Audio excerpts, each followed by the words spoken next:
But I was like, okay, fine. So then over the years, all right, great, cool, all right. So my piece. Where do I start from? I am not going to mention specific names, specifically for liability reasons, but it's going to be very clear who I'm talking about throughout this entire conversation. I only have about 50 minutes. I'm going to be quick, but I'll be as detailed as I can be without giving out too much.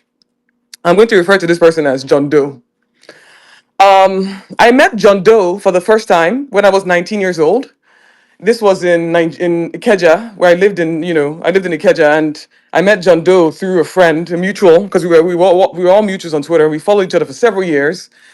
John Doe came to my house with someone else I'll call Charles, and we went out. I don't know if you know that restaurant, the Londoner. We went to the Londoner in the mainland, and then we kind of hung out. And I thought, he's an interesting dude because one of the things about me is like I don't really judge people for like whatever. Like I just thought they're both smart. I definitely got the feeling that there was a little bit of hatred towards women, not necessarily from John Doe, but from Charles, because what had happened was when I walked into the Londoner with the two of them. And like to be fair, like not to not to hype myself too much or anything, but like I'm pretty, objectively pretty and tall. So I walked in, and then there were like all these people looking at me. But I've grown used to that, so I kind of tune it out.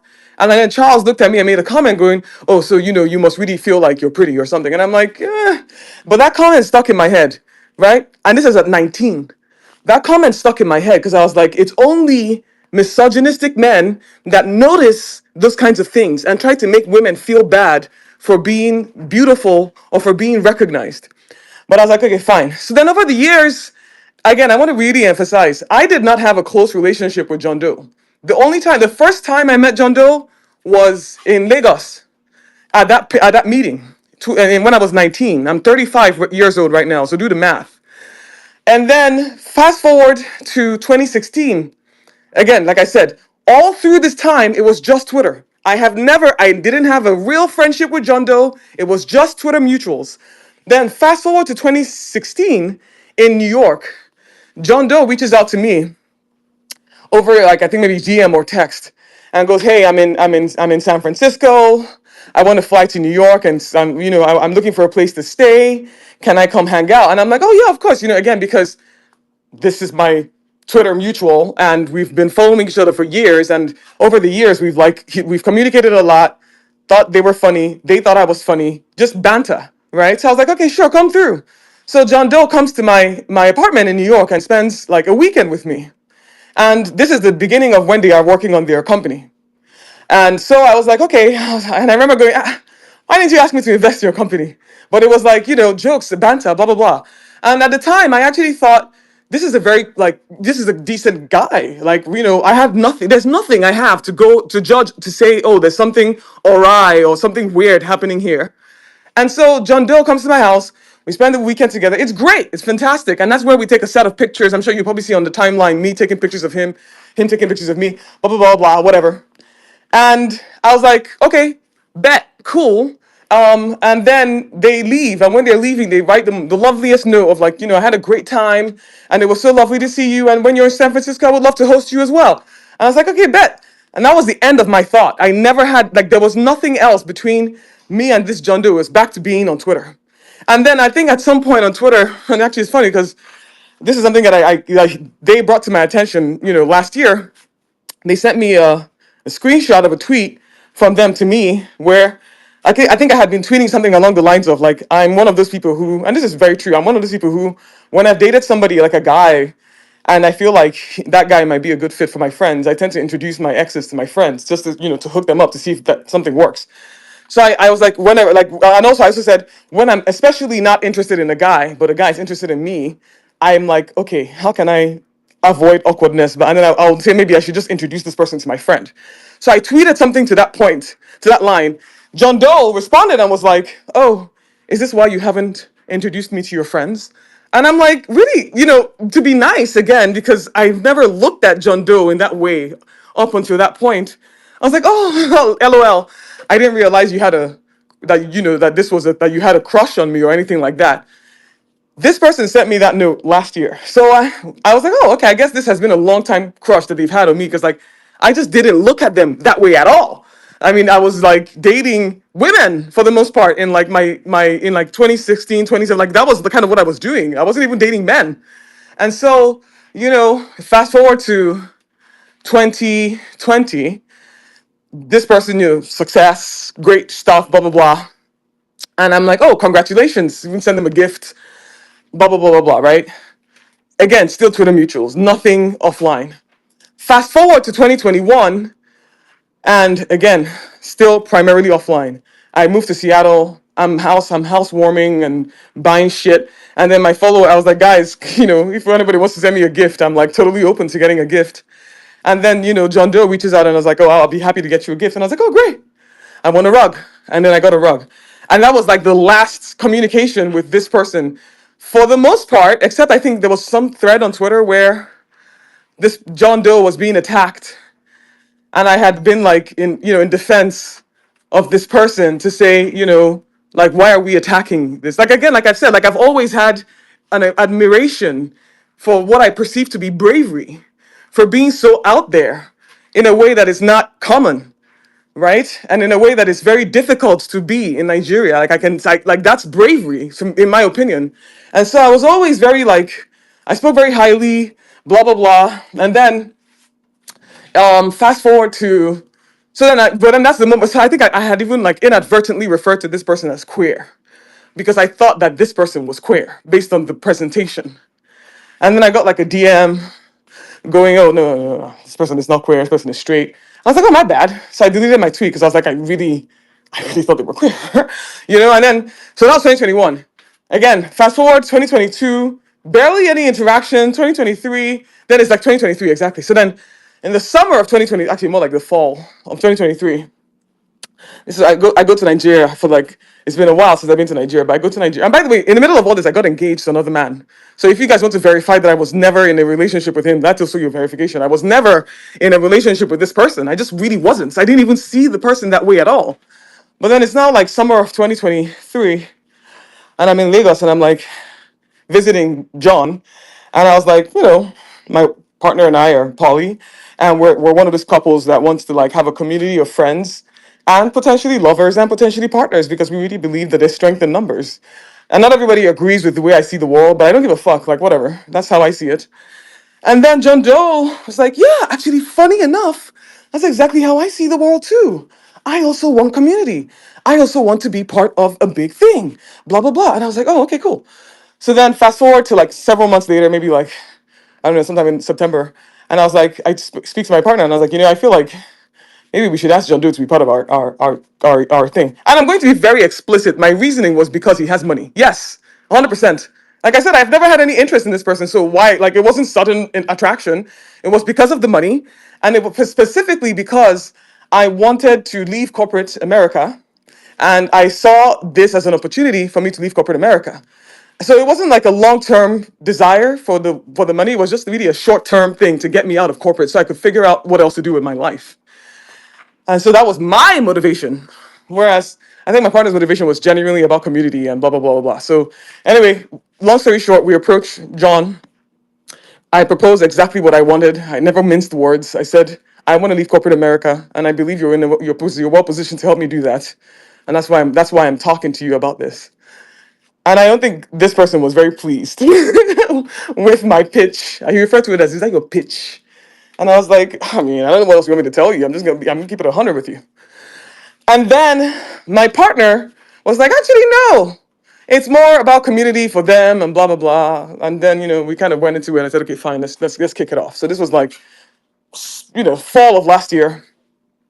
Fast forward to the winter like of last year, I go to Nigeria, and that's the first time I come across something that made me very uncomfortable, which was the knowledge that he apparently was sexually involved with like at least one subordinate. And the way that it was explained to me was that it was her that initiated and started the situation. But I'm like, I don't believe. I personally, I just like this was it icked me the fuck out, and I was like, yeah, I don't really personally believe that. It doesn't matter who initiates. If you're a boss and you're fucking your subordinate, it's just wrong. But to be fair, I didn't do it. I didn't say anything about it. I kept that.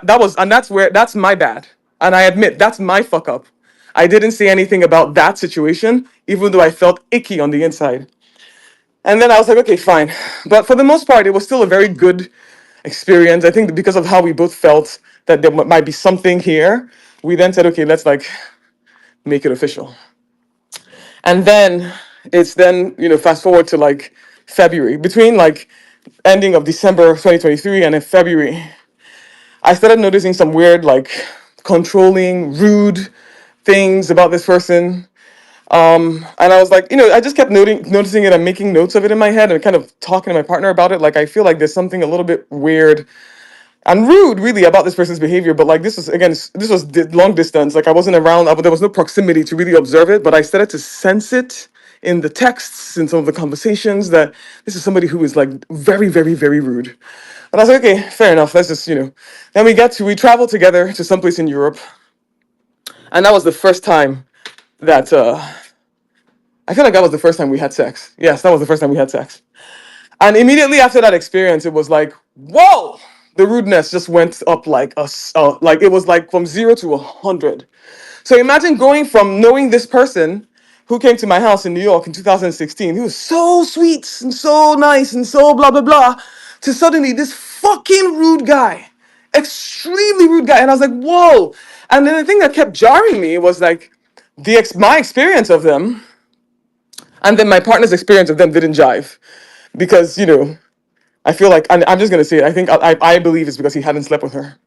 And so that this is that was when that was my first inkling. Of course, it should have been my second, really, because the first was the fact that she's fucking insubordinate.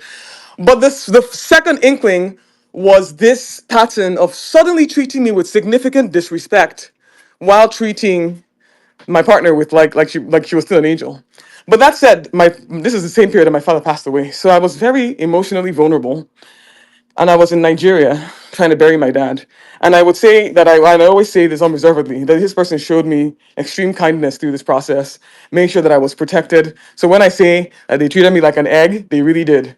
Like, they made sure that I was safe. I went to the village, buried my dad. They sent me security detail, blah, blah, blah. There was a lot of amazing things that happened. And I'm like, that's why I will always say that period was like one of the lowest in my life. And this person saw me through. Notwithstanding, though, it was still a lot of things that happened that were very, very odd.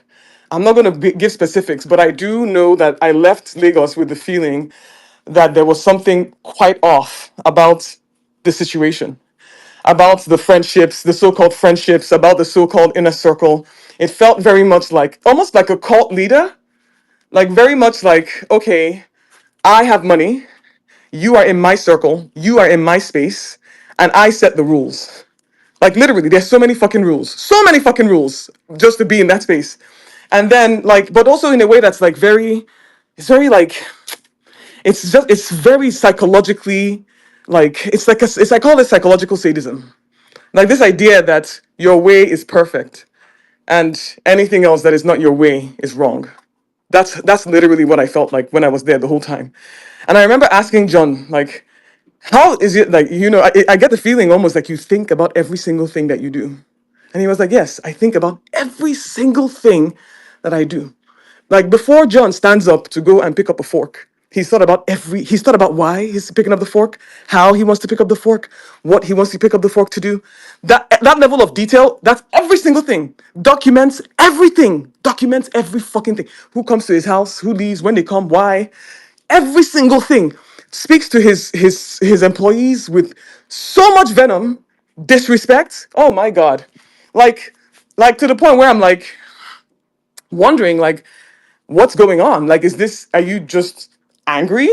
Like, because I couldn't understand what was going on.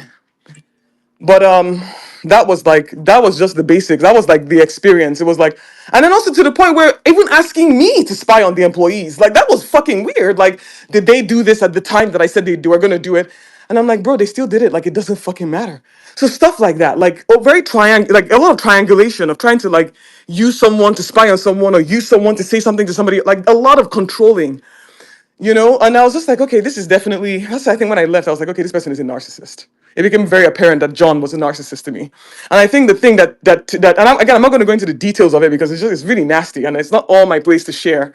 But I feel like the last straw was when I was leaving Lagos to go back to Chicago. And this person was wearing a shirt. And the shirt, like literally the day I was traveling, and the shirt, the shirt said, "It's not going to suck itself," with a finger pointing down towards his dick, right? It's not going to suck itself, with a finger pointing down towards his dick. This is somebody who surrounds himself with women. And that's the kind of shit that he wears around his friends. And I said, I can tell you definitively that they slept with their subordinates. I know that one for a fact. I know that one for a fact. I have seen it myself. I've witnessed it. I know it for a fact. And not only that, but I also have this, and I feel, for me, it's like, I feel like this is the reason why I think it's very systematic. It's that it's specifically feminists. It's like, it's not just any woman, it's specifically feminists. Like, there is this particular motivation to, like, to like mask that misogyny, presents as a safe space, bring in these women into his space, and then systematically control them with money. That's what I think is happening. But that's just my opinion. I'm sure other people might have different views. But again, the reason why I know this is exactly what's happening is because when we broke up, I think because I kept irritating him. I mean, think about it. Like, which kind of can you? Do you think that kind of person can stay? I was calling him. I called him out on every single fucking bullshit. Everything. There's nothing I let slide. Nothing I let slide. And so at some point, John writes a breakup note to myself and my partner. And I told my wife, I told him, "Yeah, this guy's gonna break up with us." I was like, 100%. And he's gonna write a stupid notes to do it too. So he wrote this note, and I read it and I laughed. And then I wrote my note back, which was like, "Good riddance. I'm good. I don't even want to be friends. I mean, I don't respect the way you treat your friends. I don't respect the way you talk to people, and there's no level of getting to know you." Because I think the breakup note was basically, "Oh, let's take a step back from being in a relationship. Let's become friends." I said, "No, no, no, no, no. There's no level of being friends that will fly." Because the way that you talk to people is wrong. And I don't talk to people like that. And also, the way you decidedly do not talk to NK and then talk to me with such venom tells me that there's something else going on here that I don't trust. So then after that, I pulled out of going to the trip with Seychelles or whatever. Like we were going to go to some trip, like and I pulled out of that trip, pissed this person off, called the subordinate that he's having sex with because I knew her, and I was ranting to this person, and I said, you know, Loki, I think John is one of those guys that after he slept with a woman, he suddenly starts to show his true colors. Because I swear to God, guys, I'm telling you, prior to that, he not even one word out of pocket from this person, and then suddenly talking to me like I'm like some kind of like I'm the fucking rag. I was like, who the fuck do you think you are? Like it was ridiculous. So that was my theory. I shared it with them. And then this person wrote this, and the reason why I know that this is psychological abuse, this person wrote this long ass lovely note. And I'm not going to share any of these things, by the way, guys. I'm not one of those people who will share actual data.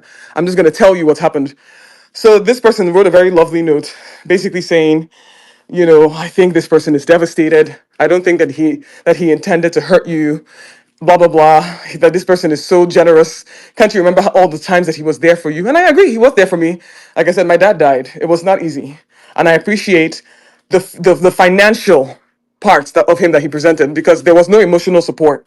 There was zero emotional support through that process, but there was a lot of There was the necessary level of financial support. But that said, she signed this note, and I was like, okay, blah blah blah, whatever. But I told her in that rant that what I suspected. But then I knew that I had fractured the friendship because I had exposed my thinking. And that was the first time I think they had become aware that I was suspicious of the misogyny. And so I was like, okay. So I told my wife, I think I need to go to Nigeria and make peace with this person because this is a dangerous person to have as an enemy. So I said, okay, bet. So we went to Nigeria. I went to Nigeria, sorry, in October last year. And before I went, I sent a note to Homeboy. And I was like, let's meet up. It's like, bet. So then we met up.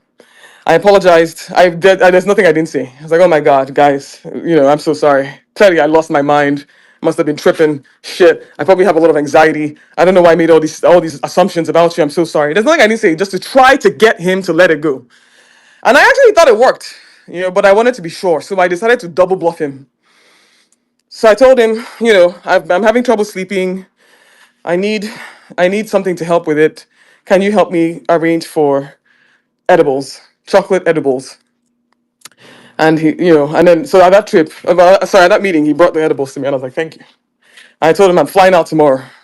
He's like, bet. So he knew I was flying and what the plane I was flying on and the time. And so I was like, okay, bet. So then the next day, I go to the airport. Obviously, I didn't take it with me because this was a double bluff. I wanted to see what would happen. So I get to the airport. I get through normally. For some reason, that when I get to the airport, I'm escorted by like security through. And I was like, this is weird. It was almost like they were waiting for me. But I was like, okay, fine. So go through security.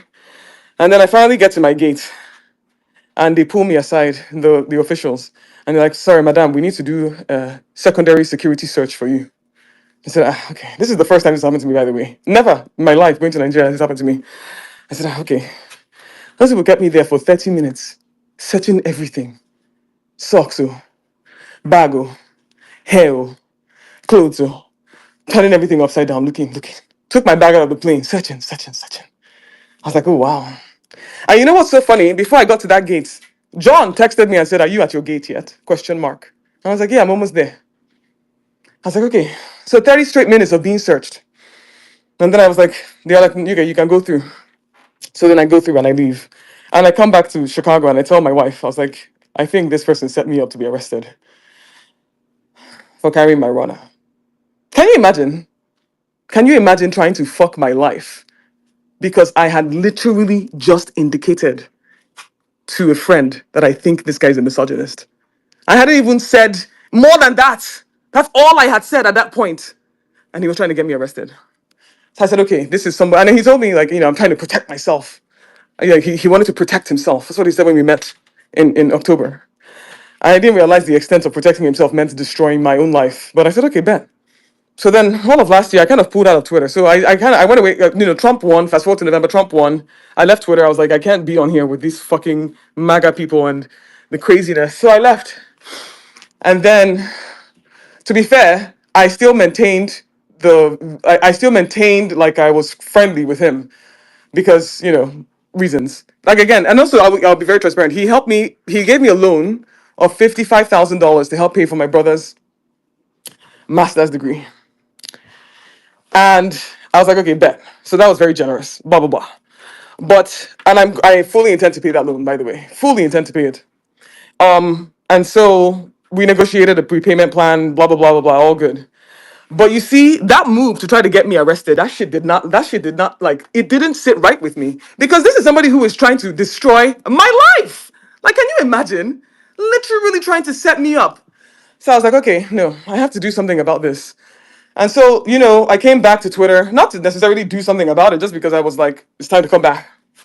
And then I came back, and then, I don't know, as things started to progress, I think I even called a few folks. I'm not going to really mention the names. I called some folks, and I'm like, guy, like, I walked through the whole thing again, and I was like, guys, like, can you see what's happening here?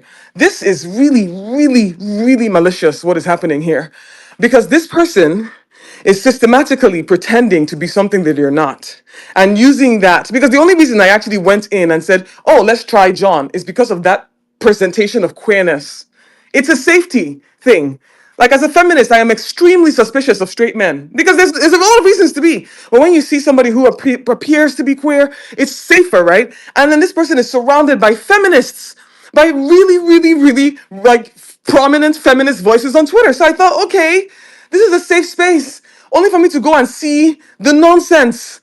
And then also, this person told me stories of how the stories of fucking their subordinates in the presence of these feminists. Literally with the feminists around, him doing that while they're there. And then he's walking around with screensavers of his subordinates on his phone. His literal screensaver is women that work for him. What the fuck is that, guys? What is that? That's fucking weird. That's fucking weird. No matter how much we want to respect this person, that's fucking weird. We need to call weird shit out. I'm fine. I should have said it way earlier. I should have said all this way earlier. But I was also offline. But finally I said, you know what? Fuck it. I'm done. Because why am I keeping quiet for somebody that wanted to destroy my life? And somebody that I know is still doing what he's doing. Still doing it till today. And you know how I know? So, on November 1st, after that debacle with Ozzy, John messages me, and basically it was in an email titled "Severance," like the overlord he is, and severed our relationship, our friendship. And I'm like, first of all, yeah, nigga, like we've been severed. Well, okay, fine. And then I was like, bet, I don't care. So then, but literally that same day, guys, that same day of severance, I get a message in my mentions from some accounts, and I'm going to type it out so that you can all go check it for yourselves. This is the handle. So I'm just going to tweet right now. And I know this is going to be confusing because I think that this is actually I think this account is being is being I think this account is being controlled by multiple authors. It's not just him.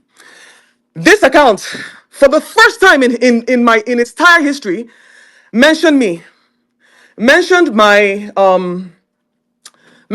page about the AI article I wrote, how to train your AI model, with a very condescending tweet. So just do a search, do a name search of that account and Mackie Spoke. You see, the first time they did it was November 1st, after the so-called severance email from John. So when I got this email, then I got this tweet, I was like, "Ah." I actually initially responded with a thank you, blah, blah, blah, blah, blah, blah. But then, I told you I've been building this thing called Echiche on ChatGPT. I've been training it to dissent and to be like very, very, very smart, much smarter than the regular ChatGPT baseline model. So then I took what I did. I know this is going to sound very obsessed, and that's okay. I took John's writings all the way from 2006 on his blog. That's how long he's been blogging. I took all his writings, fed it to ChatGPT.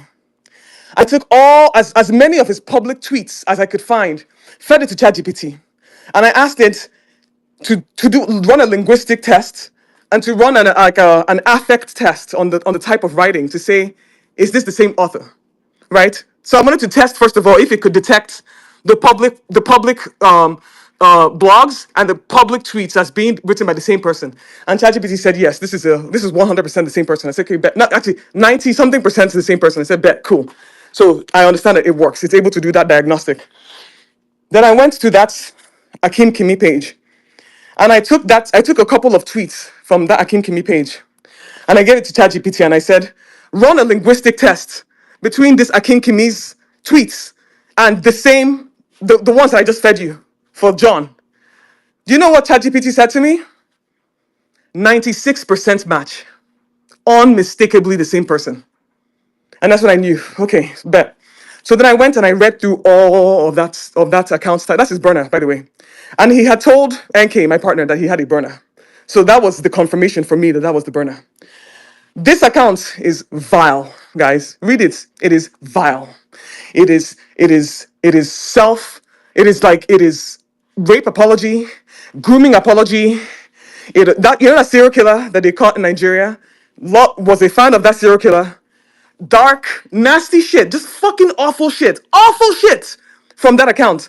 So then I did a deeper analysis. Okay, hang on. I took multiple of the tweets and I put it into ChatGPT and I was like, hang on, run this again because this seems like it's not the same person. Because I'm seeing tweets from that account that don't seem to jive with the public, like who this person is. Talking about I'm in school, I'm a student. And then I did another run through ChatGPT. And ChatGPT was like, actually, now the match is 86%. It's still largely John, but it appears to be there's co-authorship. Two people are writing from this account. It's not just one person. And they could tell that like there's some linguistic differences that appear to suggest that there's a secondary voice. And I have a feeling who that secondary voice is, but I won't say who it is. I have a feeling who it is. And that person, I'm going to give you a hint, is that asshole that we all accused of being an incel who just left Twitter recently. I think the two of them are running Akim Kimi. That's what I think. And so it was after I read that Akinkimi and I saw the extent of the depravity and the planning that this person does to manipulate women. Just go read through it. Read through it for yourselves. I don't need to tell you. Just read through the fucking tweets. Once I saw the depravity of the planning was when I said I have to speak up. In addition to trying to get me arrested, this bastard is systematically misogynistic. He is curating a fake life to lure women in so that he can systematically abuse them and get them and subject them to being, oh my God, wow, him, speaking of him so highly. And I think he's done this to a lot of women. I think he has. And that's why so many feminist voices support and surround him and protect him all the time. It is so difficult to penetrate that shield. But I said, you know what? I'm going to fucking do it because I know that this is going to keep happening. It's going to keep happening if nobody speaks up. So I have to go soon. But my last message to everyone is please read through Akim Kimi's timeline in detail. If you also want to run the same diagnostic, take John's writings, public writings from his blog, feed it to ChatGPT. Take his Twitter posts, feed it to ChatGPT.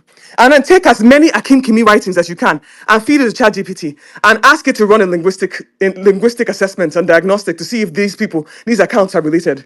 And let your own results decide for you what you think is happening. So that's what I have to say. And I'll go back to work now.